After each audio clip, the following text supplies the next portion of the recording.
Hey neighbor, welcome back to ARTV. My name is John and I'm joined by my girlfriend Infinity on Hannah. For our yearly collaboration, we're consolidating a bit this year. It's still the most anticipated albums and music for 2020, stuff that we really want to see get released, but normally we do a video on each of our channels. We decided to cut it down to one and kind of do a rapid fire move through all of the stuff that we're looking forward to.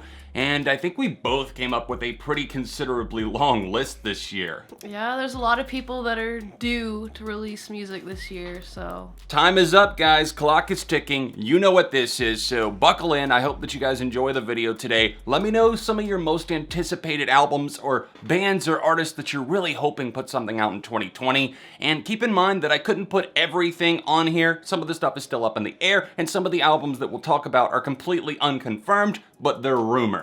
And also, I'm not including early January releases really because, I mean, those are about to come out anyways, so that would feel a little bit pointless. But drop a like on the video and let's get going. One band that I am definitely looking forward to releasing music is Bearings. They put out a couple really good songs this past year that were different from what they normally do. Yeah, I kind of enjoyed that, you know? Kind of pop punk, but I feel like they're kind of experimenting and going in, I guess what you would say is a pop direction, but don't get scared at that because I think they do it really well and I have confidence in them, so I'm really stoked to see what they can bring to the table in 2020. Kind of like an alternative pop thing, maybe? Yeah, it's really interesting. It doesn't really sound like anything that I've heard necessarily recently, so I'm just stoked and rooting for them. They're young, they're talented, and they're due. Red Hot Chili Peppers, John Frusciante's back in the band. He's back in the band. I mean, you saw my reaction actually firsthand. It was on my birthday, I think, when they announced it, or it was like the day before. Yeah. And I was over at my parents' house. I had just opened a major gift, and then I saw that, and I was like, well, that's another huge present right there. So the Chili Peppers, John's back in the band. This could be incredible. It just depends on who's producing the album, I guess. I know a lot of people don't want it to be Danger Mouse, but I'm really open for anything. Hard to believe it's already been 4 years almost since Joanne released in 2016. I feel like that just came out. I know. But at the same time, it does feel like a while, so. It does feel like a while ago. I love that album to death, though. That's like probably my favorite from her, at least in terms of like a full-length experience. It was very different. She's a very versatile artist, so I'm excited to see what new music could bring. She's had her feet in like acting and everything like that, but it's time to come back to music, Gaga. Let 2020 be the year. Of course, in February, we have Notes on a Conditional Form. Is that the name of it? Yeah, I feel like I haven't heard much from them lately, which yeah, they're doing a lot of festival posting and stuff like that. They dropped 2 songs, but I'm also kind of glad that they're not going the bombard them with singles route. Yeah, that's true. I don't know what to expect from this album. Obviously, we both really loved the single People. So if they're doing crazy stuff like that, I'm kind of here for it, but I just hope it all comes together in the right way. One of my favorite pop punk bands are apparently returning this year as well, Knuckle Puck, which I don't know if you're a huge fan of.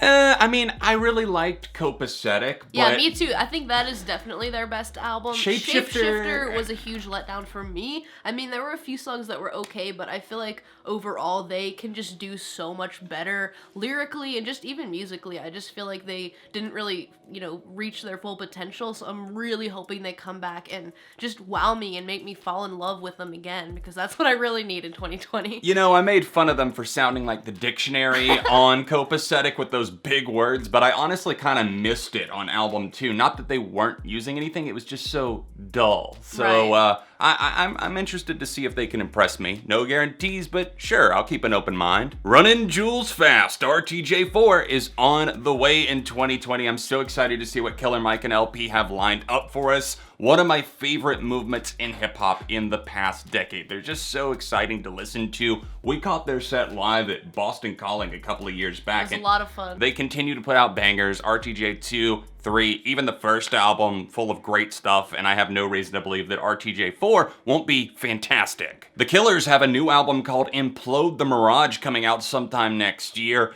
and I'm really hoping that Mark and the rest of the band are actually touring. I mean, we need Dave, we need Mark, we need Ronnie, and we need Brandon. So please, come together and actually make this record. I hope that everybody is at least playing on the songs, but even further than that, I hope they're touring with them. It seems like the Killers have a pretty good idea of what they want the track list to be, because they kind of tease the A-list, B-list songs that they have. Yeah, and it feels like this kind of came together relatively quickly. You know, in the past, they kind of go huge gaps between albums, so this kind of makes me feel like maybe, you know, they got everybody back together, and hopefully this is going to be something really impactful. And just, I liked their last album, but I feel like maybe they could do even better, just something more in what I'm into by them, I guess. Wonderful Wonderful was a record that kind of put them back on track. Not to say that Battleborn was awful by any means, but like you mentioned, there were these long gaps. Like, we went 2012 to 2017, and before that it was 2008 to 2012, and now we're getting 2017 to 2020, which is the quickest turnaround since the Sam's Town to day and age. So I'm excited. It seems like they are feeling inspired. Say what you will about the Land of the Free track. I enjoyed it. I don't think it's going to be on the album, but here's to a 2020 being great for the Killers. Pierce the Veil are well overdue for their new album. They always go long gaps for some reason. Speaking of gaps. I feel like it might be really good, though, because their last album I did not think was going to be good. I mean, have you seen the album cover? Yeah, Misadventures. It just looks like a bunch of like little scribbling. Yeah, but the music was amazing. I still listen to so many songs from that record, and I think you do too. We're both huge fans of that. So if they kind of continue with that, I feel like they could really nail it here, especially if they've been taking their time, taking a break from touring and everything like that. I really hope they can bring something awesome. Yeah, with those post-hardcore bands that started off in like the late 2000s and stuff, I think a lot of them kind of lost their way when it comes to focus. Yeah, they either changed completely or they just fell off. I feel like Pierce the Veil, they're one of the few that like can continue, and without changing too much or alienating their fans, they just always bring it. So. Well, I think some of the bands, their mistake is putting out too many records. Pierce the Veil obviously don't have that problem. Yeah, they take their time. Take your time, guys. It's fine, but we're also really, really waiting over here because, I mean, it was 2012 to 2016, now 2016 to 2020. We need that announcement ASAP. A quick one I wanted to mention is the new Pine Grove, which is called Marigold. I believe that's coming out this month. Yeah, it's in January. It might be out by the time this is out. I don't know when it comes out. I think it's the 17th, actually. Yeah, but so it's either about to come out or something like that. But I'm kind of a casual fan of them. I think their sound is really chill and relaxing, so I'm definitely down to check that one out, and you guys should too. Another one to mention is Panic at the Disco, Brendan Urie. Where is the metal album? We want it. Where is it, Brendan? Leak it. I know you have it. I know you're sitting on it. Release it, not just on Twitch with you talking over it. I want to hear the full thing, and I want to hear it full throttle. I want it to kick our asses. And that's the end of that. I wonder if this does actually happen, if it's going to be Brendan Urie or Panic at the Disco, because I kind of feel like he wouldn't do that with Panic for some reason. Just because it is so different. It's like a big brand almost at this point for Panic, so maybe it would be a solo release. His first official solo release. It could be, or maybe it'll be an EP or something. I would be down. I would be stoked either way. I don't even care. I just want a metal version. I just want a metal version of the calendar and Into the Unknown from Frozen 2. Kevin Parker is finally resurfacing Tame Impala after some bouts of kind of creative doubt and kind of just pushing through that and then finally making the slow rush. We've gotten some of the singles. I've heard 2 of those. I'm not sure how many are out at this point, but that's coming out on Valentine's Day, February 14th. Romantic. It is. It could be a romantic album. Who knows? But I really loved Lonerism, Currents, obviously even Inner Speaker. I just really love the Tame Impala sound, and it's evolved a lot over the years. I'm just really hoping that he doesn't play into the trying to appease the Coachella type fans too much, you know? Oh, yeah. Because Tame Impala have become that band. Oh, yeah, for you know? And even though it's just Kevin in the studio, I have no doubts that he's just sitting there really honing in on these tracks. I still kind of have my fingers crossed. I have to. It looks like we also have a new record in the making for Citizen, one of our favorite modern bands that I got you into, actually. Yeah, As You Please, which just, oh man, sucker punch. Sucker punched me. Good. I didn't see it coming. And then I went back, got into Everybody Is Going to Heaven. I'm still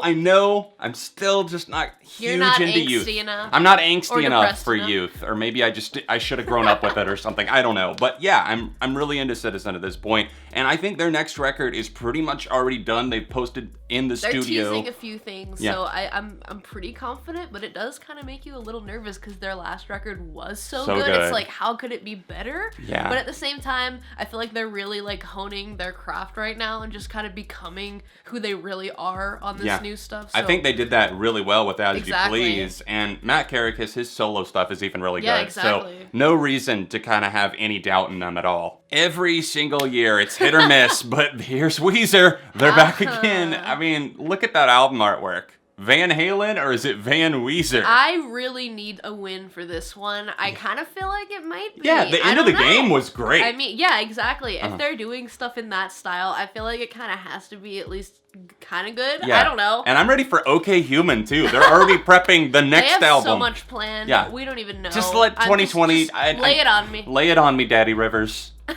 I wanted to quickly give a mention to the new LaRue album that's coming out, I believe, in February. It's called Supervision, and while I haven't been head over heels necessarily for the singles that I've heard from it, I'm also stoked just because I loved her last record, Trouble in Paradise, so much. It was a big evolution for her sound overall, and now that it's like a solo artist thing instead of a band, I just feel that it could reach some great synth poppy type heights. One of the most anticipated records of 2020 by far has to be the new Movements album. After the success of Feel Something, they have gained such popularity in the scene, and for good so many reason. Fans, like, they really killed it, and a lot of people are waiting for this one. I know that it's happening. I don't know when yet, but hopefully we'll get an announcement. You know what? I'm happy that they're taking their time. Is it confirmed that Will is producing for them again? I believe so. Oh, please let it be. He's such a good producer for that type of sound. I mean, he's worked with everybody from like La Dispute to so many other bands in that scene. Almost every band that we love, Citizen. Yeah, a lot of those. He kills it. I am excited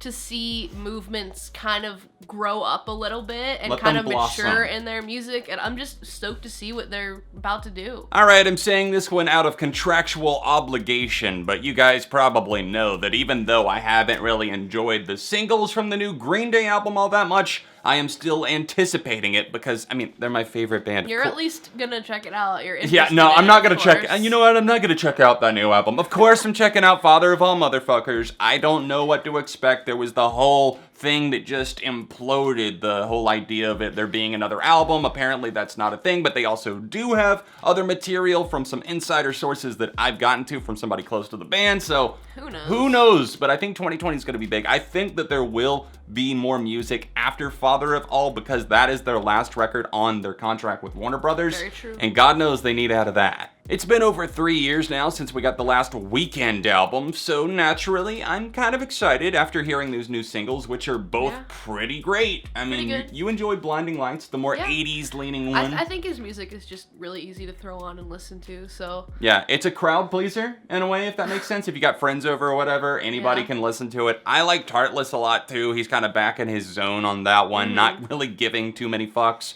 But it could go either way, I guess, overall as a full length. I think that Starboy fumbled the whole thing a little bit. I mean, there were definitely some questionable tracks on there. But again, The Weeknd always has some bangers in the mix as well, so I'm not really too worried. Towards the end of 2019, we finally saw the return of Creeper. We had no idea what happened to them. They pretty much disappeared into thin air, but they're finally back. They put out a new song and a music video. We both loved it. Yes, Born Cold is so good. I am ready for what they have to bring to us. Obviously, their new era is upon us. I'm stoked. I'm here for it. You guys need to go check them out. They're one of the best, like, modern punk bands out there right now. Yeah, and they're experimenting slightly, but in a very good way that actually naturally progresses their sound, and they are way too underrated. I look at the amount of views that are, like, on their music video, and I just, like, I groan because it's like, why? There's so many people out there that are way less deserving, but Creeper are so much more deserving. So please, go check out at least Born Cold. Go check out Eternity in Your Arms, even the Stranger EP. Really everything that they've done, you can't go wrong. We also saw in 2019 the singer of Teenage Wrist apparently left the band. Which under very weird... kind of came out of nowhere. Very weird circumstances there. He was promoting on his Instagram for the band up until like 2 weeks before, and then boom, he gets the axe. So that kind of surprised us, but luckily the person taking over vocals sounds pretty similar, so I mean, it's not like that big of a change. He was already in the band. He's into the whole shoegazy type thing, 90s sounding kind of stony grunger rock. Yeah, and apparently he did a lot of the singing on their EP that we both really enjoyed. Yeah, he sung on Mary, which I'm stoked to see